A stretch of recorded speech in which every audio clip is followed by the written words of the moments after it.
പ്രിയപ്പെട്ടവരെ, നമസ്കാരം.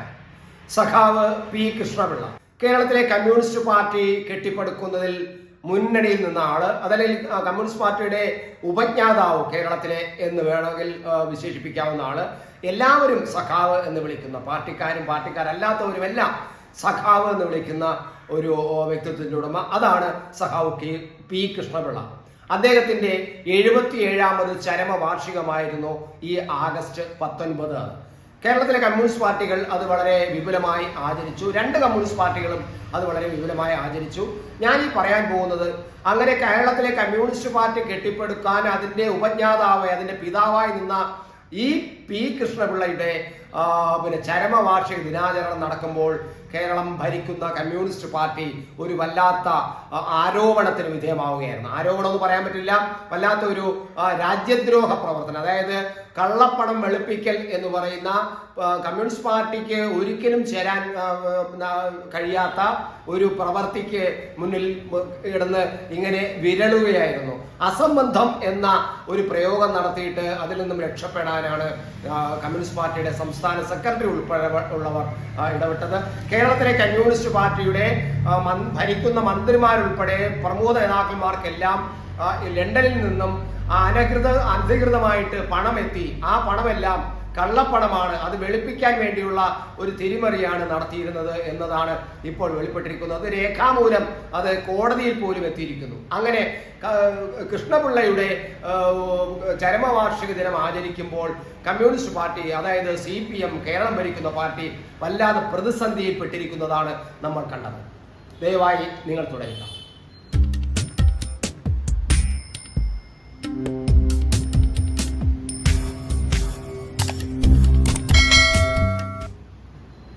ലണ്ടനിൽ നിന്നുള്ള ഒരു വ്യവസായി രാജേഷ് കൃഷ്ണ, അതുപോലെ ലണ്ടനിലെ വ്യവസായവുമായിട്ട് ബന്ധപ്പെടുത്തിക്കൊണ്ടിരുന്ന ഒരു മലയാളിയായ ചെന്നൈയിലൊരു വ്യവസായി മുഹമ്മദ് ഷെർഷാദ് എന്ന് പറയുന്ന ആൾ, ഇവർ തമ്മിൽ ഒന്ന് പിണങ്ങുന്നു. ഇതിനകത്ത് കമ്മ്യൂണിസ്റ്റ് പാർട്ടിയെ കൂടെ ഇടയ്ക്ക് നിർത്തുന്നത് എന്തിനാണ്? കാരണം 2 വ്യവസായികൾ തമ്മിലുള്ള തർക്കം എന്താണ് കമ്മ്യൂണിസ്റ്റ് പാർട്ടിയെ വലിച്ചിഴക്കുന്നത് എന്ന് ഒരുപക്ഷെ നിങ്ങൾ ചോദിച്ചേക്കാം. പക്ഷേ ലണ്ടൻ സ്റ്റോക്ക് എക്സ്ചേഞ്ചിൽ നമ്മുടെ മുഖ്യമന്ത്രി പിണറായി വിജയൻ മണിയടിക്കാൻ പോയ കാര്യം നിങ്ങൾക്കെല്ലാം ഓർമ്മയുണ്ടല്ലോ. അന്ന് മണിയടിക്കാൻ പോയപ്പോൾ ആ പാർട്ടിയുടെ അവിടുത്തെ നേതാവായിട്ട് കൂടെ കൊണ്ടു നടന്നത് ഈ രാജേഷ് കൃഷ്ണയാണ്. അതുപോലെ ലണ്ടനിൽ പോകുന്ന CPMന്റെ നേതാക്കൾക്കെല്ലാം താമസത്തിനും യാത്രയ്ക്കും എല്ലാം കൂടെ കൊണ്ട് നടന്ന് ചെയ്യുന്ന ആളായിരുന്നു. അവിടുത്തെ പാർട്ടിയുടെ പ്രതിനിധി എന്ന നിലയിൽ വളർന്നു വന്ന ഒരാളാണ് ഈ രാജേഷ് കൃഷ്ണ എന്ന് പറയുന്നത്. അവിടുത്തെ ഒരു വ്യവസായിയും കൂടിയാണ്. ഇവർ ഒരുപാട് കള്ളപ്പണങ്ങൾ ബ്രിട്ടനിൽ നിന്നും ഈ കള്ളപ്പണങ്ങൾ പാർട്ടിയുടെ പേരിൽ എത്തിക്കുകയും കേരളത്തിലെ ഭരണത്തിന്റെ ചില പദ്ധതികൾക്ക് വേണ്ടിയിട്ട് NGOയുടെ പണം എന്ന പേരിൽ കുറെ പണം കേരളത്തിലേക്ക് എത്തിക്കുകയും അത് പാർട്ടി മന്ത്രിമാർക്കും പാർട്ടി നേതാക്കൾക്കും വീതിച്ചെടുക്കുകയും സർക്കാരിന്റെ പദ്ധതിക്ക് അതിന്റെ ഒരു ചെറിയ വിഹിതം കൊടുക്കുകയും ചെയ്യുന്ന ഒരു അവസ്ഥ, അങ്ങനെ ഒരു സ്ഥിതി ഉണ്ടായിരുന്നു. അപ്പൊ നമ്മളെ ഇവിടെ നിന്നും പലതരത്തിലുള്ള കള്ളപ്പണം മറ്റു പല വഴികളിലൂടെ വിദേശ രാജ്യങ്ങൾക്ക് എത്തിക്കുകയും അവിടെ ചെന്നിട്ട് ആ കള്ളപ്പണത്തിനെ വെളുപ്പിക്കുന്ന തരത്തിൽ തിരിച്ചെത്തിക്കുകയും ചെയ്യുന്ന ഒരു വല്ലാത്ത പുതിയ കണ്ടുപിടുത്തം എന്ന് പറയാനെല്ലാം പണ്ട് മുതൽ തന്നെ ഈ കള്ളപ്പണം നടത്തുന്ന വിദേശ ഈ രാജ്യദ്രോഹ പ്രവർത്തനം നടത്തുന്ന പല ആൾക്കാരും ചെയ്തുകൊണ്ടിരിക്കുന്ന പ്രവൃത്തിയാണ്. അതാണ് കമ്മ്യൂണിസ്റ്റ് പാർട്ടി ഇപ്പോൾ ചെയ്തത്, CPM ചെയ്തത്.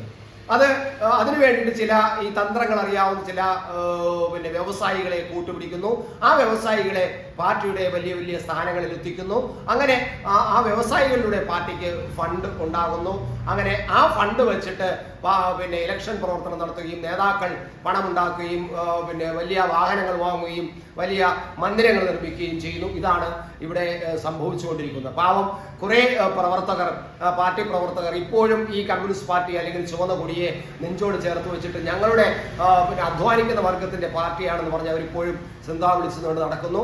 ഇങ്ങനെ സിന്താ വിളിക്കുന്നവരെല്ലാം കണ്ണിൽ പൊടിയിട്ടുകൊണ്ടുള്ള ഒരു മണി ലോണ്ടറിംഗ് പ്രവർത്തനം, പണം കൊണ്ടുള്ള കളിയാണ് ഇപ്പോൾ കമ്മ്യൂണിസ്റ്റ് പാർട്ടിയിൽ നടക്കുന്നത് എന്നതാണ് നമ്മൾ ഇപ്പോൾ ഈ കേസുകൾ. ഇതിനു മുമ്പ് തന്നെ പല ആരോപണങ്ങളും പല വിവരങ്ങളും പുറത്തു വന്നെങ്കിലും ഇപ്പോൾ വ്യക്തമായിട്ട് രേഖാമൂലം കോടതിയിൽ പോയി ആ രേഖ എത്തിയിരിക്കുകയാണ്.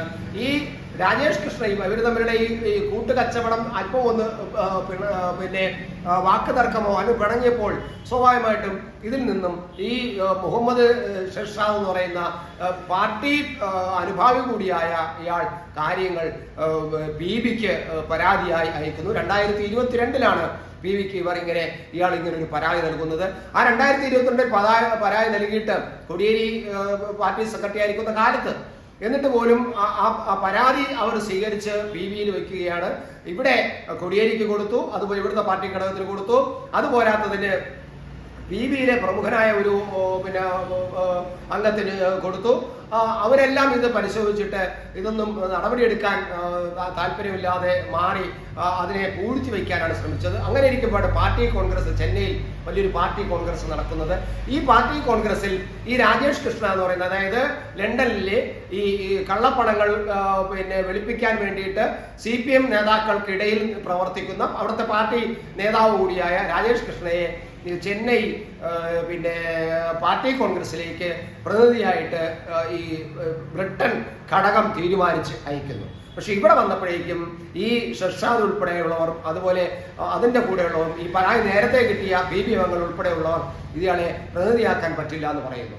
ഇത് വലിയൊരു പ്രശ്നമാകുന്നു. അവസാനം പാർട്ടി തീരുമാനിക്കുന്നു ഇയാളെ പ്രതിനിധിയാക്കണോ വേണ്ടേ എന്നുള്ളതിനെ കുറിച്ച് സംശയം വരുന്നു. അങ്ങനെ വന്നപ്പോൾ ഈ പരാതിക്കാർ പറഞ്ഞത്, നിങ്ങൾ രാജേഷ് കൃഷ്ണയെ ഈ പാർട്ടി കോൺഗ്രസിൽ, ചെന്നൈ പാർട്ടി കോൺഗ്രസിൽ പ്രതിനിധിയായിട്ട് തിരഞ്ഞെടുത്ത് കോൺഗ്രസിന്റെ സമ്മേളനത്തിൽ ഇരുത്തുമെങ്കിൽ ഞങ്ങൾ ഈ രാജേഷ് കൃഷ്ണയും കമ്മ്യൂണിസ്റ്റ് പാർട്ടിയുടെ നേതാക്കളും തമ്മിലുള്ള ഇടപാടുകളുടെ എല്ലാ വിവരങ്ങളും പുറത്തുവിടും. അതിൻ്റെ ഫുള്ള് രേഖകളും ഞങ്ങളുടെ കയ്യിലുണ്ട്, അത് പുറത്തുവിടും. അങ്ങനെയാണെങ്കിൽ അത് നേരിടാൻ തയ്യാറാണെങ്കിൽ നിങ്ങൾ രാജേഷ് കൃഷ്ണയെ പാർട്ടി കോൺഗ്രസിലേക്ക് പ്രതിനിധിയായിട്ട് ഇരുത്തിക്കൊള്ളൂ എന്ന ചില ഒരു ഭീഷണി സ്വരവും ഈ പരാതിക്കാർ മുന്നോട്ട് വെച്ചു. അതിനകത്ത് പാർട്ടി PBയിലെ ചില അംഗങ്ങൾക്കും അത്തരം അഭിപ്രായം തന്നെയാണ് ഉണ്ടായിരുന്നത്. അങ്ങനെ അവസാനം പാർട്ടി തീരുമാനിക്കുന്നു രാജേഷ് കൃഷ്ണയെ ഈ പാർട്ടി കോൺഗ്രസിൽ നിന്നും അവിടെ ഇരുത്തണ്ട, അവിടെ പ്രതിനിധിയായിട്ട് പങ്കെടുപ്പിക്കേണ്ട, അയാളെ പറഞ്ഞു വിടുന്നു. ഇനി ഈ കമ്മ്യൂണിസ്റ്റ് പാർട്ടിയുടെ ഭരണഘടന അനുസരിച്ച് ഒരു പാർട്ടി ഘടകം ഒരു പാർട്ടി സമ്മേളനത്തിലേക്ക് ഒരാളിനെ, ഒരു സഖാവിനെ പ്രതിനിധിയായിട്ട് തിരഞ്ഞെടുത്ത് അയച്ചു കഴിഞ്ഞാൽ അയാളെ ഒരിക്കലും ആ പാർട്ടി സമ്മേളനത്തിൽ പങ്കെടുപ്പിക്കാതിരിക്കാൻ കഴിയില്ല. ഒരു പാർട്ടി ഘടകം തീരുമാനിച്ച് അയച്ചു വിട്ട ആളാണ്. അത് കമ്മ്യൂണിസ്റ്റ് പാർട്ടിയുടെ ഭരണഘടനയ്ക്ക് വിരുദ്ധമാണ്. അങ്ങനെ കമ്മ്യൂണിസ്റ്റ് പാർട്ടിയുടെ ഭരണഘടനയ്ക്ക് വിരുദ്ധമായ ഒരു പ്രവൃത്തിയാണ് കമ്മ്യൂണിസ്റ്റ് പാർട്ടിയുടെ CPMന്റെ ഏറ്റവും വലിയ സമ്മേളനമായ പാർട്ടി കോൺഗ്രസിൽ CPM കൈക്കൊണ്ടേണ്ടി വന്നത് എന്ന യാഥാർത്ഥ്യം കൂടി നമ്മുടെ പാർട്ടി സഖാക്കൾ മനസ്സിലാക്കണം. ഭരണഘടനയ്ക്ക് വിരുദ്ധമായിട്ടാണ്, ഇന്ത്യൻ ഭരണഘടനയ്ക്ക് വിരുദ്ധമായിട്ട് നടക്കുന്ന പ്രവർത്തനങ്ങളെ ഇങ്ങനെ കൊട്ടിഘോഷിച്ച് ഇന്ത്യൻ ഭരണഘടന ഉയർത്തിപ്പിടിച്ച് നടക്കുമ്പോൾ സ്വന്തം ഭരണഘടനയുടെ പാർട്ടി ഭരണഘടനയ്ക്ക് വിരുദ്ധമായ പ്രവർത്തനങ്ങൾ പാർട്ടി കോൺഗ്രസിൽ തന്നെ പാർട്ടി നേതാക്കൾക്ക് എടുക്കേണ്ടി വന്നു എന്ന ഒരു ദുരവസ്ഥ കൂടി നമ്മൾ പാർട്ടി സഖാക്കളും ഈ പാർട്ടിക്ക് പിന്തുണ നൽകുന്ന ജനങ്ങളും വോട്ട് ചെയ്ത ജനങ്ങളും മനസ്സിലാക്കേണ്ടതുണ്ട്. എന്തായാലും ഈ CPMനകത്ത് ഇപ്പോൾ നടക്കുന്നത് മണി ലോണ്ടറിങ് പ്രവർത്തനങ്ങളാണ്. അടിസ്ഥാന വർഗത്തിന്റെ അഭിപ്രായങ്ങളോ അവരുടെ താല്പര്യങ്ങളോ സംരക്ഷിക്കാൻ ഈ ഭരണകൂടത്തിനും കഴിയുന്നില്ല. പാവം ആശാ വർക്കർമാർ ഇപ്പോഴും കുറച്ചു പണം കൂടുതൽ കിട്ടാൻ വേണ്ടി സമരത്തിലാണ്. അതുപോലെ സാധാരണക്കാർ പറയുന്ന നെൽകർഷകർ പണം കിട്ടാതെ, നെല്ല് സർക്കാരിന് കൊടുത്തിട്ട് ഓണക്കാലത്ത് പോലും നെല്ലിന് പൈസ കിട്ടാതെ അവർ കാത്തിരിക്കുന്നു. അപ്പോഴാണ് നമ്മൾ ഈ PSC മെമ്പർമാർക്ക് അധിക ശമ്പളം ഏർപ്പെടുത്തുന്നത്. വക്കീലന്മാർക്ക്, ഗവൺമെന്റ് പ്ലീഡർമാർക്ക് മുൻകാല പ്രാബല്യത്തിൽ 1-2 വർഷം മുൻകാല പ്രാബല്യത്തിൽ കോടിക്കണക്കിന് രൂപ കിട്ടുന്ന തരത്തിൽ ശമ്പളം കൂട്ടിക്കൊടുക്കുന്നു. നമ്മുടെ ഖജനാവിനെ അനാവശ്യമായി അവരുടെ പാർട്ടി താല്പര്യത്തിന് ഉപയോഗിക്കുന്നു. എന്നാൽ സാധാരണക്കാരന് കൊടുക്കാനുള്ളത് കൊടുക്കുകയോ ഒന്നും ചെയ്യാത്ത അവസ്ഥയാണ്. എന്തായാലും CPM എന്നുള്ള പാർട്ടി ഇപ്പോൾ ഈ സോവിയറ്റ് യൂണിയനിൽ സംഭവിച്ചതുപോലെ ഒരു സ്വജനപക്ഷപാത പാർട്ടിയായിട്ടും അതുപോലെ പണം ഉൽപ്പാദിപ്പിക്കാനുള്ള ഒരു വേദിയായിട്ടും പാർട്ടി ഘടകത്തെ മാറ്റുന്ന അവസ്ഥയാണ് CPM-നകത്ത് കണ്ടുകൊണ്ടിരിക്കുന്നത്. അത് സോവിയറ്റ് യൂണിയനിൽ സംഭവിച്ചതാണ്. അങ്ങനെ സോവിയറ്റ് യൂണിയൻ സംഭവിച്ചപ്പോൾ ആ സോവിയറ്റ് യൂണിയൻ എന്ന് പറയുന്ന വലിയൊരു സങ്കല്പം, ലോകത്തിന് തന്നെ മാതൃകയായി നിന്ന വലിയൊരു സങ്കല്പം, ലോകത്തിലെ കമ്മ്യൂണിസ്റ്റുകാരുടെയും സാധാരണക്കാരുടെയും പാവപ്പെട്ടവന്റെയും ഒരു സ്വപ്നമായി, ഒരു പ്രതീക്ഷയായി നിന്ന ഒരു വലിയൊരു രാജ്യം തകർന്ന് തരിപ്പണമായി വീഴുന്നതാണ് കാണുന്നത്. അവിടുത്തെ പാർട്ടി ഘടകങ്ങളുടെ ഇത്തരത്തിലുള്ള പ്രവർത്തനങ്ങൾ പാർട്ടി നേതൃത്വം പിന്നെ ഏകാധിപതികളായിട്ട് മാറുകയും അതുപോലെ പാർട്ടി പ്രാദേശിക നേതാക്കളെല്ലാം താന്തോന്നികളാവുകയും പണം സമ്പാദിക്കാൻ വേണ്ടി പാർട്ടി ഘടകങ്ങളെ ഉപയോഗിക്കുകയും ചെയ്തതിന്റെ ഭാഗമായിട്ടാണ് സോവിയറ്റ് യൂണിയൻ തകർന്നത്. ഈ ചരിത്രം, ഈ പാഠം മുന്നിൽ നിൽക്കുമ്പോൾ രാജ്യത്തിന്റെ ഭരണം നടത്തിക്കൊണ്ടിരുന്ന പശ്ചിമ ബംഗാളും ത്രിപുരയുമൊക്കെ ഭരണം നഷ്ടപ്പെട്ടപ്പോഴും കേരളത്തിലെ പാർട്ടി ഘടകങ്ങൾ അതെല്ലാം പഠിക്കുന്നുണ്ട്, ഞങ്ങൾ മനസ്സിലാക്കുന്നുണ്ടെന്ന് പറയുന്നുണ്ടെങ്കിലും അവരെല്ലാം ഇപ്പോഴും ഈ പണം മാക്സിമം ഉണ്ടാക്കിയെടുക്കുക എന്ന പ്രവർത്തനത്തിലേക്കാണ്. അതാണ് ഇപ്പോൾ കണ്ടിരിക്കുന്നത്. എന്തായാലും ഈ കോടതിയിൽ ഇപ്പോൾ കേസ് വന്നിരിക്കുകയാണ്. ഈ രാജേഷ് കൃഷ്ണയെ പിന്നെ പാർട്ടി സമ്മേളനത്തിൽ നിന്നും പറഞ്ഞു വിട്ടത് പാർട്ടി തീരുമാനമനുസരിച്ചാണ്. അത് സാധാരണ മാധ്യമങ്ങൾ വാർത്തയാക്കി കൊടുക്കുകയും ചെയ്തു. ഇപ്പോൾ രാജേഷ് കൃഷ്ണ കോടതിയിൽ പോയിരിക്കുന്നത് മാനനഷ്ടത്തിന് കൊടുക്കുന്ന, അങ്ങനെ എന്നെ ആരും പുറത്താക്കിയിട്ടില്ല, അങ്ങനെ പുറത്താക്കിയെന്ന് പറഞ്ഞ് വാർത്ത കൊടുത്ത എല്ലാ മാധ്യമങ്ങൾക്കെതിരെ രംഗത്ത് വന്നിരിക്കും. ഇയാൾ എന്ത് ധൈര്യമാണ് ഇയാൾക്ക് രാജ്യത്തോ നടക്കുന്നതെന്നാണ്. ഇനി ഒരു കാര്യം കൂടി ഞാൻ പറയാം. ഈ മണി ലോണ്ടറിങ്, അതായത് ബ്രിട്ടനിൽ നിന്നും ഈ പണം, കള്ളപ്പണം വെളുപ്പിക്കാൻ വേണ്ടിയുള്ള ചില പ്രവർത്തനങ്ങൾ നടത്തിയിട്ടുണ്ട് എന്ന ഒരു പരാതി കേരളത്തിലെ പോലീസിന് ലഭിച്ചിട്ട് പോലീസ് ഒന്നും ചെയ്തിട്ടില്ല. കേരളത്തിലെ ഭരണകൂടത്തിനും പാർട്ടിക്കും നേതാക്കൾക്ക് വേണ്ടിയിട്ട് ഞങ്ങളാണ് കോടതി, ഞങ്ങളാണ് പോലീസ്, ഞങ്ങൾ അന്വേഷിക്കും എന്ന് പറയുന്ന പാർട്ടിക്ക് കൊടുത്തിട്ട് പാർട്ടി നടപടിയെടുത്തിട്ടില്ല. പക്ഷേ ഈ മുഹമ്മദ് ഇർഷാദ് എന്ന് പറയുന്ന ആള് ബ്രിട്ടനിൽ അവിടുത്തെ ഗവൺമെന്റ് തലത്തിൽ അവിടുത്തെ പോലീസിന് ഇങ്ങനെ ചില പണമിടപാടുകൾ ഈ പാർട്ടിയുടെ നേതൃത്വത്തിൽ നടക്കുന്നുണ്ട്, അത് പരിശോധിക്കണമെന്ന് പറഞ്ഞുകൊണ്ട് ഇപ്പോൾ പാർട്ടിക്കും കേരളത്തിലെ പോലീസിനും കൊടുത്ത പരാതിയുടെ ഒരു കോപ്പി ബ്രിട്ടനിലെ പോലീസിന് കൊടുക്കുകയാണെങ്കിൽ കളി ആകെ മാറും. രണ്ട് രാജ്യങ്ങൾ തമ്മിലുള്ള കള്ളപ്പണ ഇടപാടാണിത്. ഇതിന്റെ ഇടയിൽ കമ്മ്യൂണിസ്റ്റ് പാർട്ടിയുടെ നേതാക്കന്മാർ നിൽക്കുന്നു എന്നതാണ് നമ്മൾ കാണുന്നത്.